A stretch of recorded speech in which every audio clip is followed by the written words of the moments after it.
নমস্কার বন্ধুরা, নন্দাস কিচেন টিপসে আপনাদের স্বাগত। আজকে আমি আরেকটা নতুন রেসিপি নিয়ে এসেছি।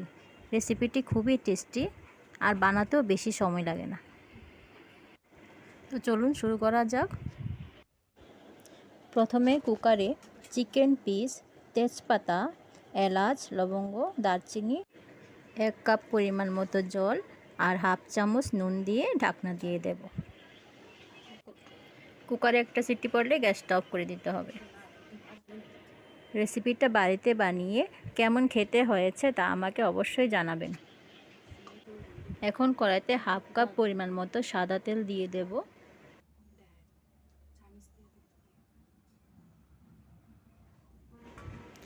তেলটা গরম হলে দুটো পেঁয়াজ কুচি দিয়ে দেব।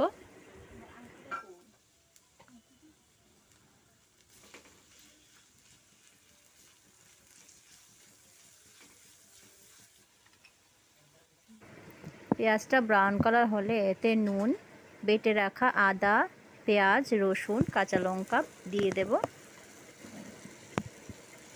এরপর একটু নুন, সামান্য জিরে গুঁড়ো, একটু কাঁচা লঙ্কা গুঁড়ো দিয়ে নাড়তে হবে।